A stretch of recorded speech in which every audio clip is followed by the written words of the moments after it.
Hello, my people. I want to use this post to encourage you.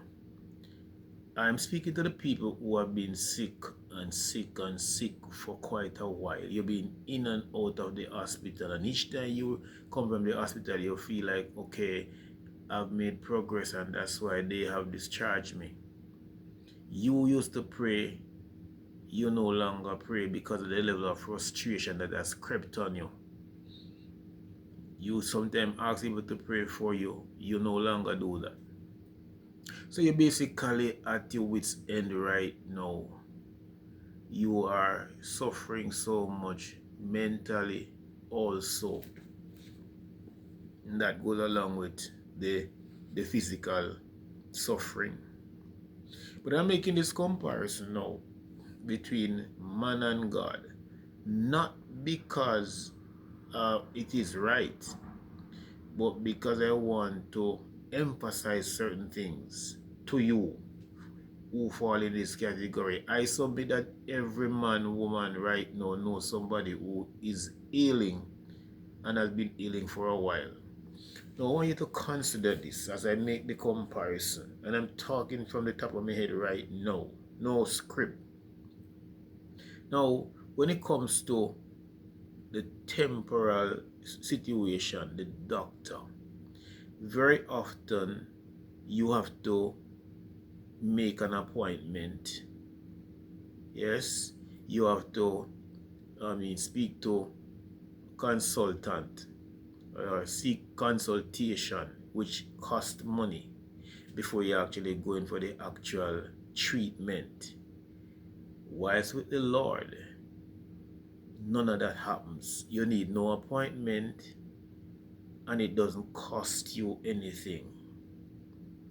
You ain't hear anything yet. Again, I pause to say, for those of you who might be just joining, you shouldn't be comparing man with God. You shouldn't even highlight man before God. But it is believed that the last thing people hear, that's what they remember. So I'm making sure to talk about the Lord last in the comparative sense. Now, you spare yourselves the cost when you go to God as opposed to what you incur when you go to man. Now, don't get me wrong. I'm not saying that you shouldn't go to the doctor, and I've said that before. But I'm just speaking to you to bring you up from where you are right now, from that slump, from that unbelief, from that wavering faith, or from where you become faithless. Now, very often too, the doctors you seek to go to are not working or is not working on a particular day. With the Lord, He works every day. You sometimes call to make the appointment and you're told there is none for that slot, though the doctor is working or is available to work, but he can't work for you. With the Lord, He's never too busy to hear your heart's cry. You go to the doctor and they're going to tell you sometime, okay, this matter is for a private doctor as opposed to public hospital. Now you and I know very well that at public hospital you tend to wait a very long time, and you're not waiting in any comfortable position either. You could be sitting on a chair, falling off the chair as you fall asleep, likely to suffer more injury. With the Lord, you're not waiting in such situation. You're not waiting in that kind of uncomfortable setting where you jump off a chair and all that kind of thing. You're not yet. In the temporal sense where the doctors are concerned, so this is like not just man comparing with man with God, no, but doctors with Dr. Jesus.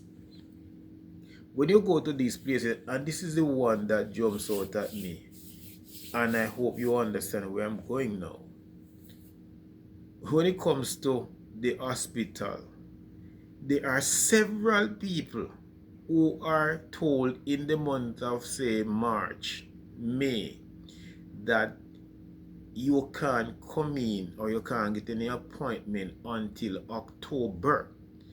And you're told this, though you have a life-threatening condition, but you have to wait 5 months. What are the reasons you wait for 5 months? Oh, before I get there, with the Lord, you don't have to wait. You can call on Him anytime, anywhere. So here's what you're told sometimes when you go to the doctor or when you call. We don't have any bed. The only way you'll get a bed is if, or it's when somebody is discharged and sent home, or when somebody dies. Now I want you to look at that very deeply and think about the psychological effect that that can have on somebody who is ailing, badly sick, and wants to be treated. Think, you turn up, the doctor can't get no bed, going back home. When somebody dies, we will call you for you to get this bed. No. You get to me, I say? So you now get that call and you're gone there. The people then carry there to be admitted on the bed where what? Somebody died on. You know, things say 90% of people are going to start to think say them are going dead too. No, sir. I am saying where you are right now, where your faith is draining, step out of it. Get up out of it and start believing again. Start believing again that God can. Start believing again that He will. And tell yourself too, like those boys mentioned in the Bible, that even if God does not heal you, you're not going to give up.